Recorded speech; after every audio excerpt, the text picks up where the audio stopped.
নৈহাটি বিধানসভার উপনির্বাচন চলার মাঝে ভাটপাড়ায় চলল গুলি, বোমা, আহত এক। জানা গেছে গুলিবিদ্ধ নিহত ব্যক্তির নাম অশোক সাউ। তিনি ভাটপাড়া পৌরসভার 12 নম্বর ওয়ার্ডের তৃণমূল কংগ্রেসের প্রাক্তন সভাপতি।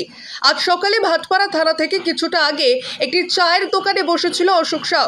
সেই সময় বেশ কয়েকজন দুষ্কৃতী এসে পরপর বোমা চালায়। তারপর চায়ের দোকানের ভেতরে লক্ষ্য করে বোমা চড়ে এবং গুলি চালায়। সেই গুলিতে আহত হয়। তথ্য হওয়ায় তাকে উন্নত স্থানান্তরিত করা হয়েছে।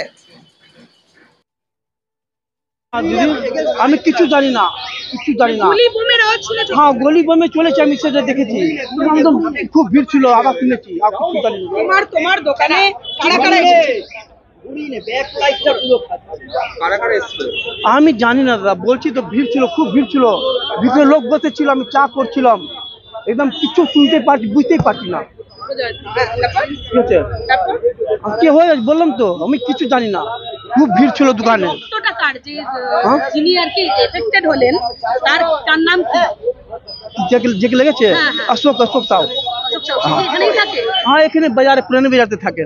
আচ্ছা, সে কি রোজ আপনার কাছে আসে চা খেতে? চা খেতে আসে। তাকে চেনেন আপনি? হ্যাঁ আমি জানি, লোকে জানি, চা খেতে আসে, আমি জানি ওকে, ডেলি আসে চা খেতে। তাকে কি মারার কোনো আমি সব কিছু জানি না কি হলো আমরা বুঝতে পারিনি। হঠাৎ বাইরে থেকে দুমদাম বুমবাম মানে আওয়াজ, আমরা বলে বাজি হবে, ও তো বিসর্জন, জগদীপ বিসর্জন হবে। তো আমরা একটু এবার থেকে হঠাৎ দেখছি ভিতরে আমার বম চলছে। আমার কোলে বাচ্চা ছিল, বাচ্চাকে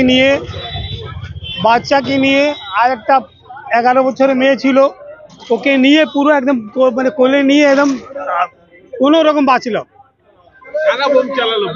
কারা বোম চালালো দাদা, আমরা চেহারা দেখতে ওই 2 মিনিট মধ্যে আমরা বুঝতে পারবো কি কে বোম চালালো, কে কাকে চালালো আমরা দেখতে পারবো।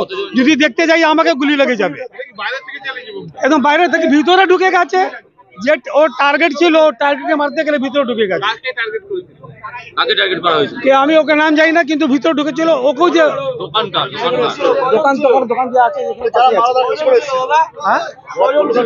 দাদা, আমি তো নাম কি দাদা, 1-1.5 মিনিট মধ্যে আমরা তো বুঝতে পারবো না গুলি কাকে লেগেছে জানি না, বোম আমাকে লেগেছে জানি, আর মাস্টারজিকে লেগেছে কানে। আর আমাদের কতজন ছিল দাদা, কতজন ছিল একটা আইডিয়া বলতে পারবো না।